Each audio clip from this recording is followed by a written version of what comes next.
I'd like to call the Tuesday, August 27th, 2024 County Board Executive Committee meeting to order. Roll call, please. Mr. Hess? Ms. Polk? Present. Ms. Weber? Present. Mr. Seroy? Present. Ms. Parker? Mr. Carrico? Present. Mr. Featherling? Mr. Long? Present. Mr. Eckhoff? Present. Mr. Hunter? Ms. Foster? Mr. Wheeler? Present. Mr. Alexander Hildebrand? Present. We have a quorum. We have two public comments today. The first one is Jason Diaz. We have a total of 15 minutes, please. Total between both speakers. Where do I go? Microphone, please. Good morning, everyone. As Mr. Wheeler said, my name is Jason Diaz. For those that don't know me, I am a local resident, Kankakee County resident, lifetime. I'm also a United States Marine. I served in Afghanistan. I have been very involved with the Veterans Assistance Commission of Kankakee County for some time now. Sorry. It's got to be on the record. Sorry. Gotcha. Yep.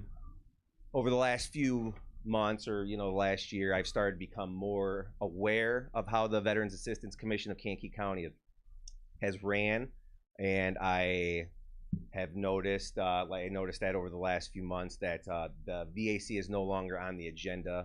I did know that there was some issues between what was going on at the VAC and some of the county board. I am just here today. I'm hoping that this can be rectified because Kankakee County obviously cares about its veterans. I know I have good relationships with many of you. I know all of you care deeply about the veterans. And I hate to see it fractured. The county board needs a good relationship with the Veterans Assistance Commission of Kankakee County. It's as simple as that. In the Illinois Military Veterans Assistance Act, I believe Section 9, there is a section that states the county board can appoint a veteran to act as a liaison between itself and attend meetings of the Veterans Assistance Commission of Kankakee County. I would love to volunteer my services to do that to the county board. I have a relationship with the VAC, but as many of you know, I also am very, very, very adamant about the spending of public taxpayer money. I don't care if you are my best friend. I don't care if you're my brother, if you're my mother. If I see something that I think is wrong when it comes to spending tax money, I am going to call you out on it. I think I can help in that aspect. We have amazing staff at the VAC, and again, I just hate to see the discourse between the board and one of the most important aspects of our community, which is the service to veterans who have given many of them parts of their body and many years of their life. To not have a good relationship is sad, and I just hope that eventually we can get that worked out and get it back onto a awesome relationship that they had in previous times. That's all I want to say. Thank you and have a Thanks. good morning. The next up is Michael Pekin from Bourbonnais.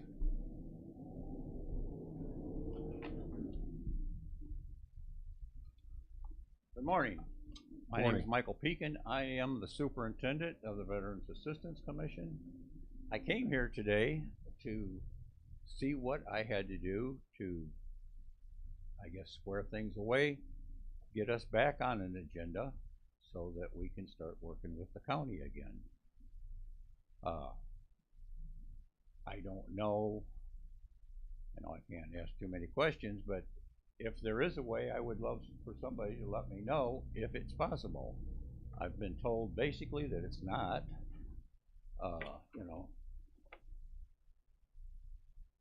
Some of the stuff is, we don't like Karen and, stuff like that comes from, and apparently that's a consensus of everybody. You don't like the lady even though you have no idea what she's done over the years. The veterans that get help over there is unbelievable.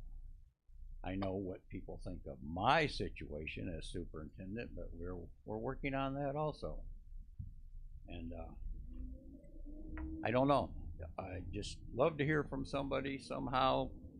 If you need my email address or something, let me know. And if it's just nothing we can do about it, then let me know that also. Is he paying attention? Is he? Thank you. That's it. Next up is approval of the minutes. July 23rd, 2024. Is there a motion there, Mr. Hunter? Second, Mr. Long. All those in favor say aye. Motion to opposed. Motion carries. Let's see here. Presentation. Under legislative, it's very possible that there won't, and it looks like there won't be a veto session. You know, that's what everybody talks about. So I don't see anything moving down in Springfield until they get into lame duck, and then that would be, you know, down the road a little bit. So I would say we won't see any movement on much. You know, I did have some conversations recently discussing this past budget that we fared very well in. We received some appropriations that were needed and asked for, but the next time around, there will be a bill to be paid, if you will, by the state of Illinois. If you notice, there was the moderate Democrat caucus was screaming over the budget because they had to take a lot of spending home, and that bill will come due in about 4 years. So you start to see gas prices fall. I mean, we had a really broad context of the last budget was financially unsustainable for Illinois. That was the conversation, and it was a bipartisan group of people talking about it. So as from a legislative side, I think you might see the purse string start to tighten up a little bit over the next 4 years out of Springfield. But I could be wrong, because there are no mirrors when you got your hand on the wallet. So down there, so I will say that they don't look at themselves, but you could see the people who think about that the bill will come due someday are very, very concerned about 4 years from now, about 3.5 actually. So information services, Kevin Duvall.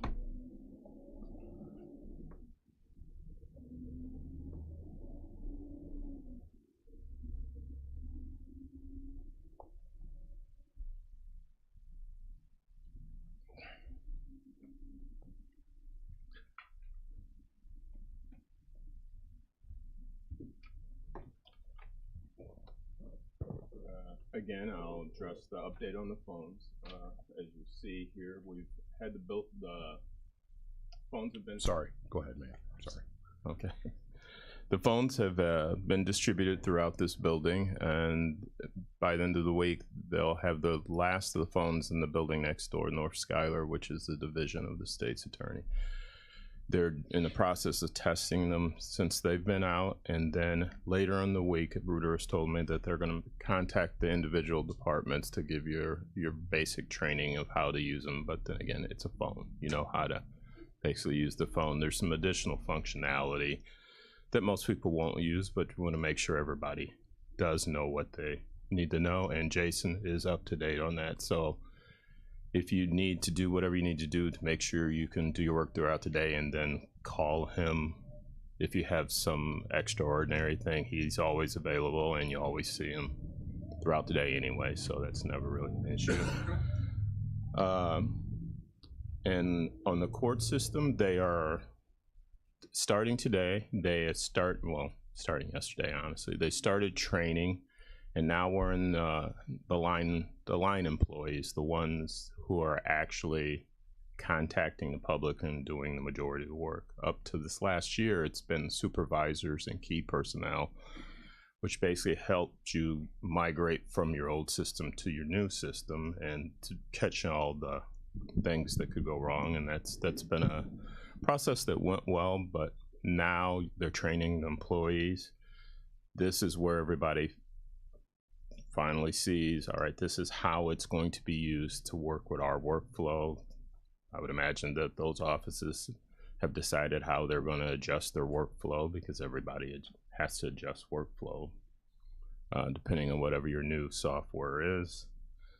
I would like to, regardless of how that moves forward, I assume that it will all go well because the software is going on. The transition has been, as Jason's reporting to, it's gone well. You don't know what the rank and file feels like until they actually have it in their hands, but it is, I don't want to say it is what it is at that point, but now you'll find out how it actually flows.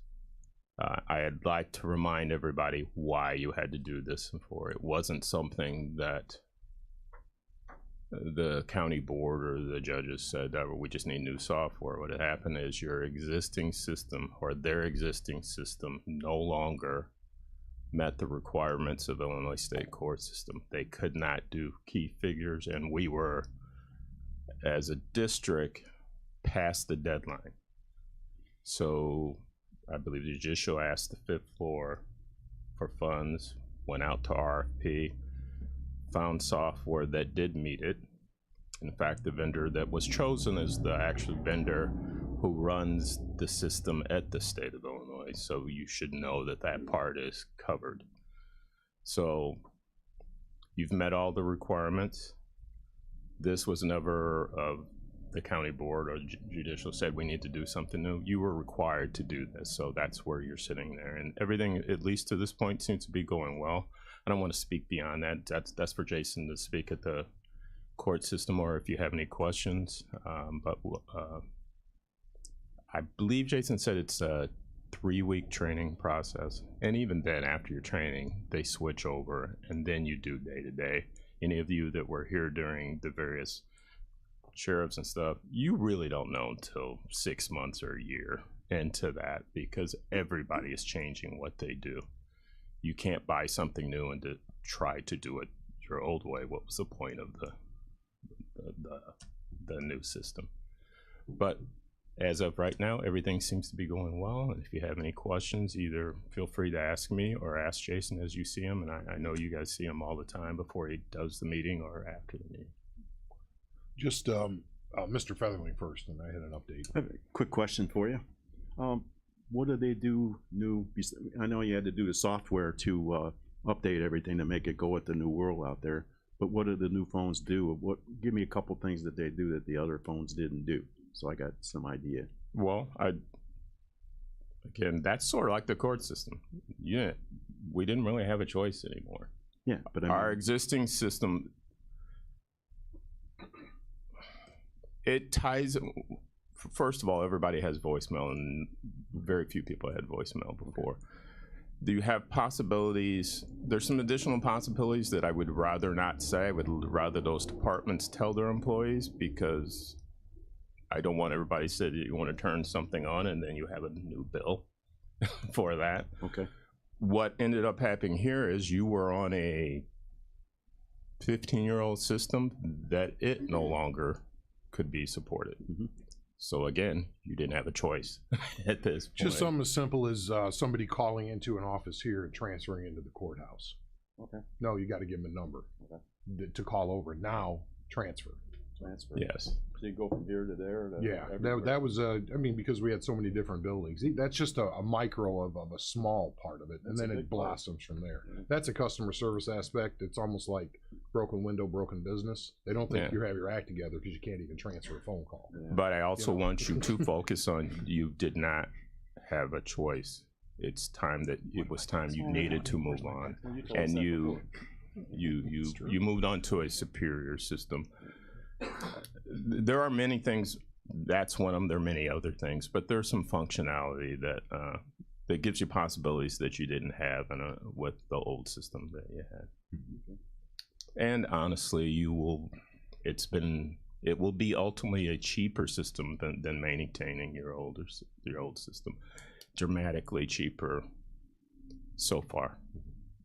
Without getting too pocket protector on this, the system we're going to have at the courthouse is server-based.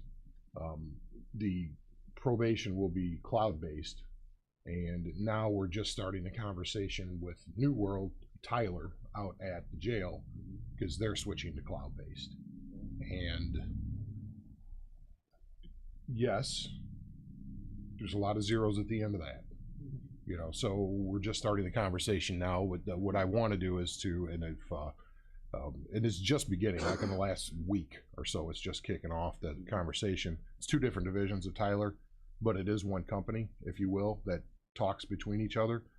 When we go through this process, which I can help start off, at least to figure out what it is, we should have both divisions in the room. Because last time we had the court operations in the room and not the jail operations in the room. And I think we fumbled around for a little bit by not having both in the room at the same time. So that was my recommendation, and the sheriff's working on that. So there'll be more to come. But this is a long process. But what it does is it puts, you know, the courthouse basically in the arresting agency's computer, if you will, cars, in a more integrated way, if that makes sense. There's lots of less paperwork, lots of less transfer. That's just one aspect, but they are going to the cloud. They won't support the server anymore. So that's where everything's going, locked up in the mountain, as they say, you know. And that's, the chairman's talking on a newer level than I'm just addressing what's going on now. Yeah. He's talking about an ultimate plan. I'm teeing up what's going on later. We knew we had to do this, which is a major, I want to say, cost savings. It is a cost savings. It's not a price savings. It's actually more expensive than what we were doing, but the other one couldn't be converted. This system, it can be converted as part of it, an update in all of those things, and we're going to keep up with that, but it also has the integrations that we're looking for down the road with the sheriff's department. There's a few other counties out there in Illinois that are end-to-end, we call it, integrated with Tyler. One of them, I believe, was Peoria County. Anita went down there to look at them. There's a lot of things that are, you will save money on overhead, personnel, things like that down the road. That's the key, because it's unsustainable to operate. All right, looks like I'm buying donuts. So it's unsustainable to operate the courthouse with the amount of money the state of Illinois allows us to collect there. Absolutely, that is a complete true statement. Long term, you can't operate it with the amount of money that we would collect in fines and fees and things like that. There has to be a new funding model, and it has to be including less people, and that's something that you're going to look at over the years, because it just can't. It's unsustainable. Crime doesn't pay, you know, literally. I'd like to finish off. So what I'm laying the groundwork is, you've asked Jason questions, and he's explained how well everything's going. Again, that was the back end. We're basically making sure I don't know if this is a great analogy, we're making sure the trains run on time. There is nothing technology-wise that's an issue.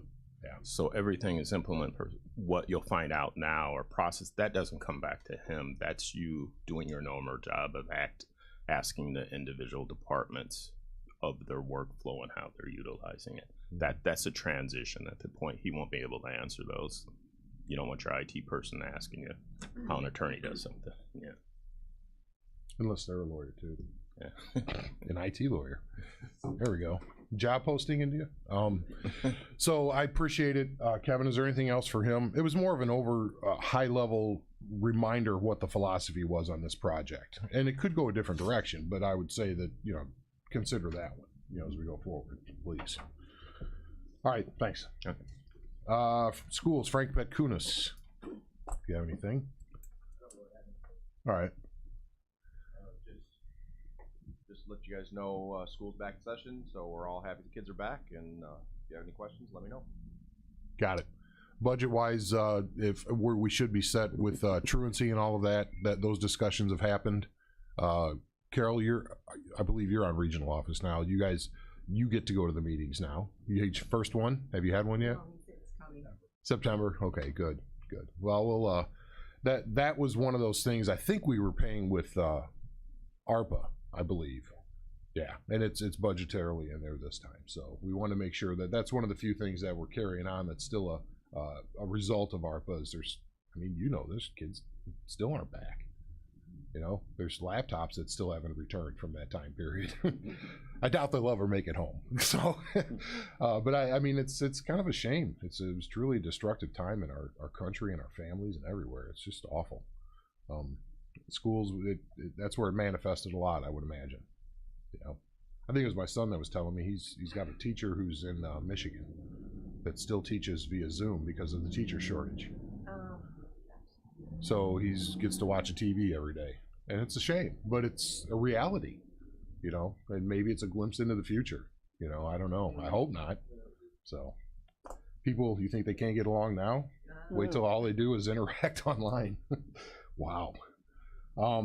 Schools, we got that. County Administrator, Anita Speckman. Chairman. Yes. Yeah, but if I could, I noticed that Mr. Davis is not here, right? Yes, well, Anita comes up. I don't see him, yeah. Yeah, well, anyway, I just want to reference that I know the county health department as well as the coroner's office will be a part of the NAACP Health Fair on September 14th at the Zoo Pastoral Center. So if you guys are not busy that day, stop by. Okay. Well, I guess I should get a motion to put the report on file, if then, for John. Mr. Hunter, second. Mr. Eckhoff, all those in favor say aye. Aye. Motion carries. Thanks, Anita. And you are. Okay, so very few openings. If you watch the job postings on the website, we currently have 6 positions, 7 openings. Of those, 4 are not county direct, 1 is state's attorney, and 3 are public health. So really, county administration wise, there are currently 3 openings, which is a very small number. Let's see, that is about the lowest we've been. Of course, as I've mentioned before, that excludes the Sheriff's Department, who do not post on our website. They post on the Sheriff's website. Those openings are there. We had new employee orientation last Wednesday, August 23rd, with a full room of 23 attendees, which is crazy. But of those, 7 were Regional Office of Education, so beginning of school, new employees there. 4 were Public Health, 2 were CANCOM, and 6 were Corrections. So again, those outside of our direct responsibility, but we do that new hire orientation as well. Right now I've got a lot of things on my plate as we head into the new year. Preliminary health insurance renewal numbers are anticipated, I've been told, by Friday the 30th. So it'll probably come about 4/29 on Friday if history repeats itself. The other lines, the liability, work comp, auto, inland marine, we did receive the applications and schedules related to that renewal last Friday. I sent the auto and inland marine schedules to the highway department and the finance department. They check those over to make sure that we have all the new equipment on and have anything disposed of is removed from it. So we're actually covering, active assets. So that takes several weeks. The other piece of it, the actual application form for liability, I do that, and then I work with Kevin on the cyber application as well. That comes up, so we'll be looking at that. And then this afternoon we have claims review. So claims review, I mentioned this, we do it a couple times a year. It's important to do it around renewal time, and what we do is go through both work comp claims, typically ones that include more than just medical, so they're the larger claims. And we go through and do an analysis with our attorneys are on the line, the adjusters are on the line, kind of where we're at. We do the same thing with any liability claims that are out there. So we walk through all of those. We look at an assessment of what the insurance company has reserved for those claims, so that if through discussions we can determine perhaps the reserve is set too high, we can reduce that reserve. That would have an impact on our renewal. So that's an important process. It happens this afternoon. We're going to have that meeting. In terms of union collective bargaining agreements, I've got 2 of those are currently in process. They have end dates of November the 30th. the deputies and sworn patrol division, and corrections, which is our really biggest work groups that we have. So those have just begun. So lots going on right now. It's a busy time. You got anything? You're right, it is a busy time. There aren't enough hours in the day. This is the end of the year, so if you need Anita, make sure it's good, because she's busy. So thank you, appreciate it. The next item is there's 2 appointments on the Public Building Commission. I would be eligible to take this seat as of 12/1, so that's, I said we can knock one of those off, and so I'll still keep looking for somebody. So does anybody have a motion to allow me to sit on the Public Building Commission? Mr. Hunter, Mr. Carrico, all those in favor say aye. Aye. Those opposed, same sign. Motion carries.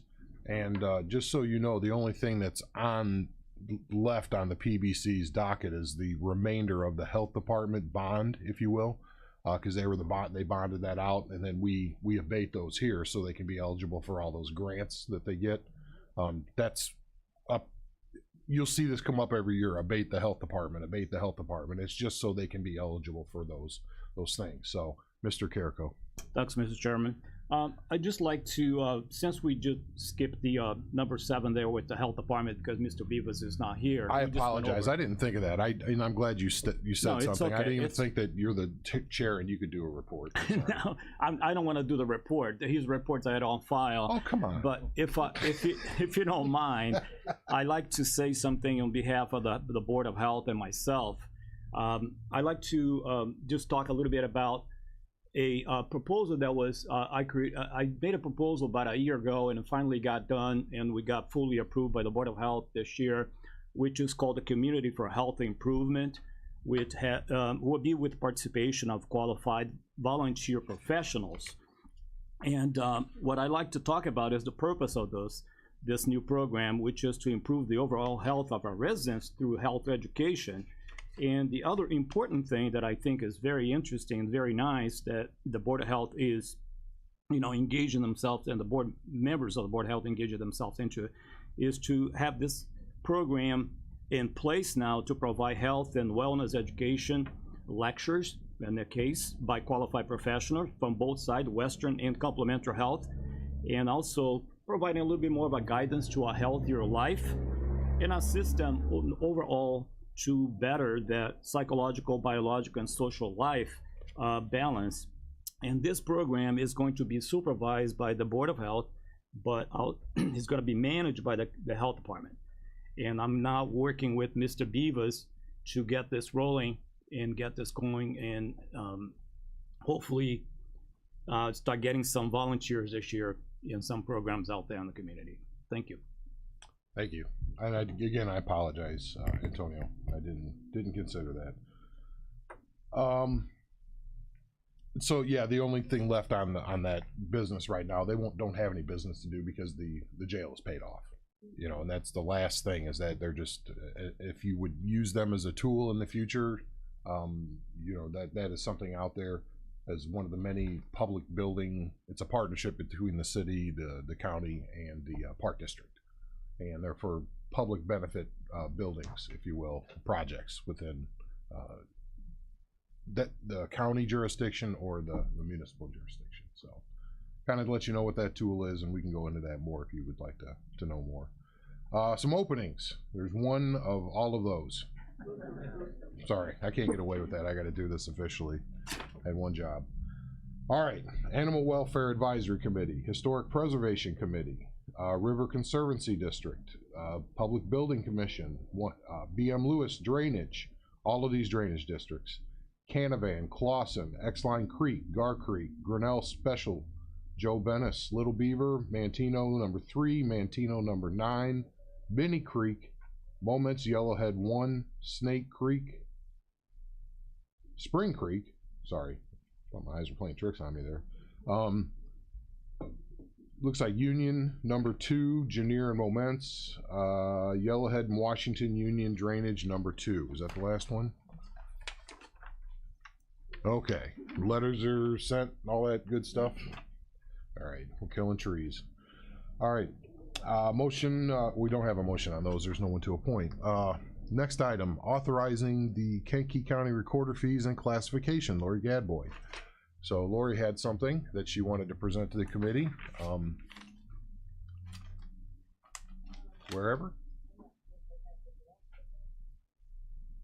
Hi, good morning. Morning. Is this on? I'm short, sorry. Sorry. Governor Pritzker signed into law Senate Bill 694, which was a cleanup bill for the recorder's statute, which was very antiquated.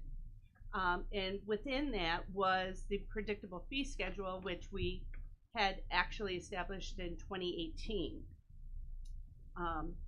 With that, the inclusion of classification of state agency was identified specifically because there was some miscommunication or misinterpretation between county and state in understanding of how to charge state agencies, local government, for recording in our office.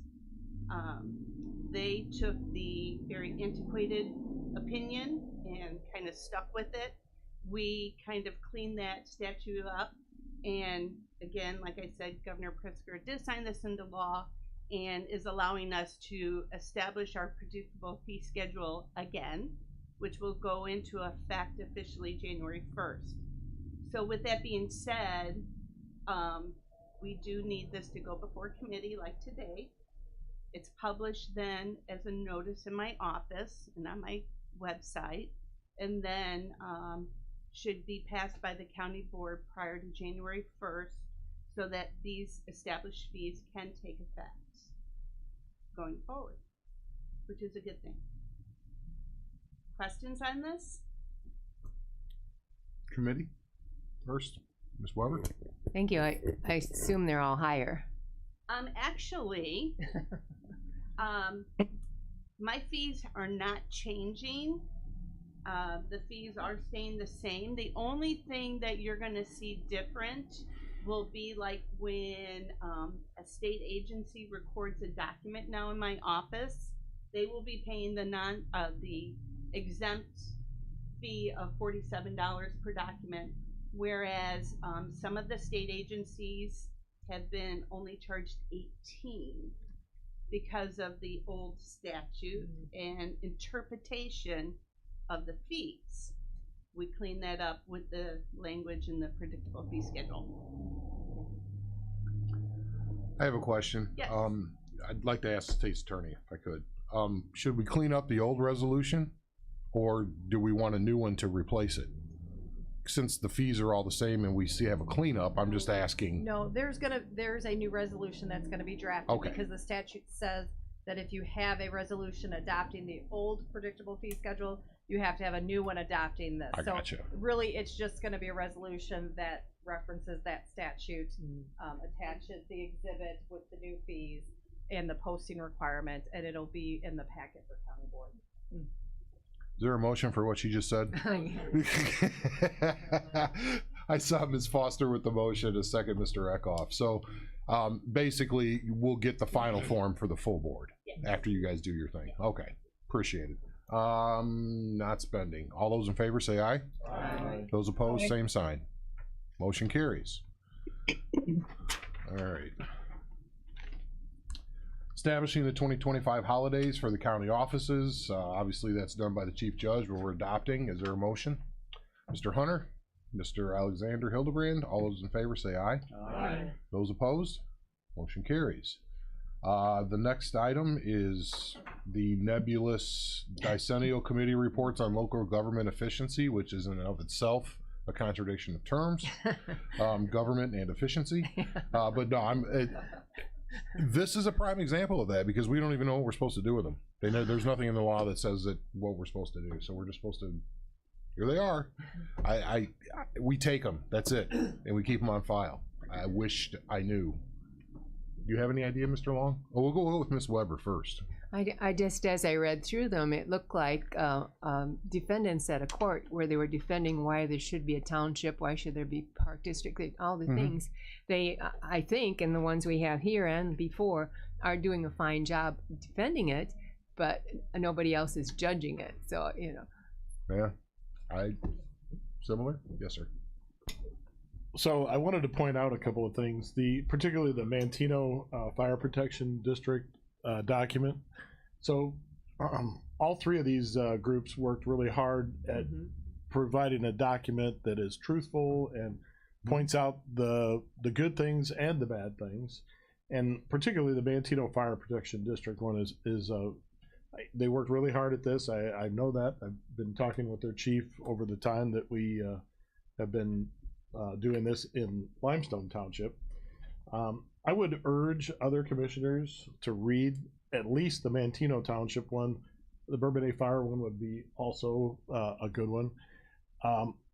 Their problems are not necessarily in our wheelhouse, but they are in our county, and I think both of those point out the fact that the requirements and the demand are growing and growing and growing, yet their levy is not matching what the requirements are, and that I don't want to say they're desperate, but they're looking for answers as how to address that. We've seen Grant Park, Limestone, Bourbonnais, all of those fire protection districts go out and ask for referendums for more funding so that they can meet their daily needs.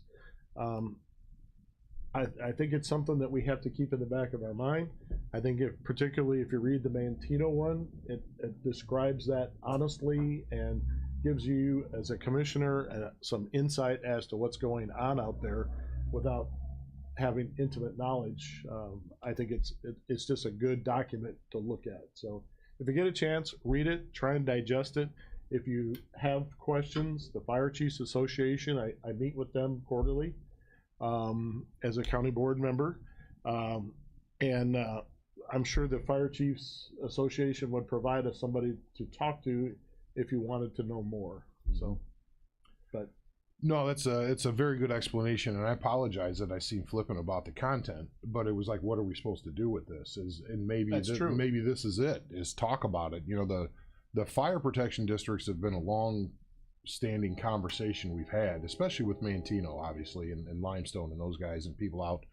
There's a few that are, obviously they're out there fighting fires, but then there's a few that are really examining and digging into how to deal with this problem, and it's a funding game, but it's also like, if you look at it, it's how far is it to the hospital?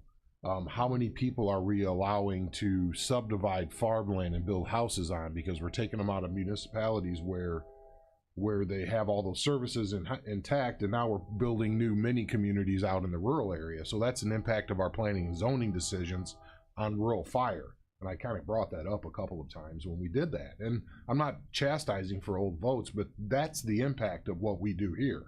I think that's what you're getting at, is what we do intersects with that at some point. And in that case I just gave you, it did. We took some farmland and divided up into 4 plots, and there was going to be 8 houses on it, you know, and kids were going to have it. And sounds great because they own the land and everybody can do what they want with their land. But then we just put 8 more fire hazards out there in a district they can't respond to, the ones or the ambulance service that they can't respond to everywhere, you know. So it's something that's pretty heady as we get internet service everywhere. Well, then you can live anywhere, you know, and then you get natural gas everywhere, and then you can live everywhere. Well, then how do you concentrate those services? It's really you got to think about this stuff. I don't know what the answer is for fire districts, to be honest. It's a concern of mine. You know, the rules have outrun their money. Yeah. Especially, you know, like we're in competition to keep firemen here in this county, even though they may come from here and are trained here. They can go a few miles north and effectively double their salary, particularly the paramedics. And the rules for being a paramedic, you know, used to be you could be EMTs or you could be paramedics, but now they all have to be paramedics. They have to have that specialized training for advanced life support. We all want that, you know. You want those guys to show up at your heart attack and get you back, you know. So again, it's the calls for service, the population, and the rules that are really kicking their butt over there. And besides being so close proximate to the metropolitan area, keeping those firemen here is a problem. So in order to be competitive, and we're seeing that now in the police departments, in order to stay competitive, they have to pay real money to get those people and keep them. And we want them to show up at your heart attack or your auto accident or whatever. So it's a problem that's out there. It's reared its ugly head through COVID. We have protection districts that have failed, very proximate to our own, and we have to keep our eye on that. That's a service that we all want and we all need. Yeah, Mr. Featherly. As far as the Manteno goes, there's an issue with Manteno as they approved all those I'll call them mobile home parks, and they were 55 and over, and they're there and they're 25 years old now. I wasn't involved with the stuff in Manteno when they did that, but now those people are all getting up there, and they got assisted living facility over there, and you got all kinds of things going on with Nexus and stuff.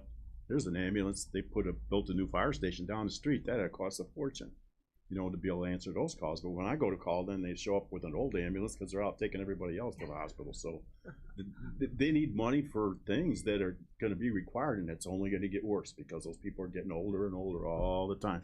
And all the people in town, if you check the average age of Manteno, I bet you it's 10 years higher than it was 5 years ago. Because nobody's leaving, because you go to somewhere else, it's going to cost you more. To buy another house, it costs you more. So you try to downsize, it costs a fortune. So. That's a problem that's countywide and probably statewide. If you saw the comparison of call volumes in those districts, say 10 years ago to today, or even 5 years ago to today, the call volumes are amazing. So there are some, like Limestone hit 1,000 calls last year on their ambulance alone. So there you go. That's a lot. Yeah, we're definitely, if you will, part of the problem countywide, and we are going to have to be part of the solution everywhere. There's just no other answer. I don't know what that is though, because you got townships, county government, and then fire protection districts. Something's got to give, and just for this area alone, So, John. Thank you for that. Is there anybody? Oh, yeah, John, go ahead, John. Is there any way that you can increase the tax or put a fee on those services in those areas that are hitting everybody the hardest, or instead of making everybody in town pay for 25 ambulances to go to the trailer park every day? Referendums. They're never going to pass they never a referendum. That. Nobody in Manteno's ever going to vote for anything to increase anything. I'm sorry, that's the way it is. While that's a different discussion, that's interesting to have it. But the fact is that there are no home rule townships or fire protection districts or counties except for Cook. And they can do whatever they want, whenever they want, and they frequently do. So, Mr. Seroy. Thank you, Mr. Chairman. And this discussion's great, but this is just a sliver, ladies and gentlemen, of what is happening to all special services, whether it's just fire or police. The chairman mentioned, teachers, that his son has to view a teacher from Michigan. This is, and that's the growing of inflation and where the big jobs are at, where the specialty services are going to make the most money to keep up with the demand of what's coming out of your pocketbook. So I appreciate the discussion, but I don't want to just pigeonhole it to just the fire services or ambulances, because it's every special service everywhere. And those in the workforce can realize that daily. So I just want to just say that much, that it's not just this, it's all of them. So thank you, Mr. Chairman. Appreciate that. Alrighty, does anybody have any old business? Wait a minute, do we get a motion to put it on file? Not yet. Motion to put it on file? Sorry. Long, Featherling, all those in favor say aye. Aye. Those opposed, same sign. Motion carries. Alrighty. Let's see here. Old business. Anyone? Anyone? I'd like to say something. Yes, Dr. Pope, please. to thank all the people that helped make it possible for the children from Pembroke Lorenzo Smith School to be able to go to the Universal Circus. I would also like to thank the people for helping so that we will be able to take a busload of students, about 50, to the Soldier Field on the 21st of September, to the college fair and see the Battle of the Bands and the football game between Morehouse and Kentucky State. Thank you very much for your help. And you know who you are. I won't put you on Front Street. Thank you for everything. Thank you, Dr. Pope. Already, any other old business? I'm sorry. Yes. Hold that for just a second. I'll just let everybody know that Mr. Pekin, as the superintendent of VAC, was invited to be part of this committee in writing, and so they have chosen not to have that happen. Oh. Yeah, that was done in writing at the behest of this group and all the other board members. So he was invited as a superintendent. They have chosen not to be part, or he has chosen not to be. So I'm still waiting for him to say he wants to be part of the committee, and then he'll join us. So is there any other, there's a motion to adjourn? Second? Polk. Dr. Pope, all those in favor, say aye. Aye. Those opposed, same sign. Motion carries. Have a good day.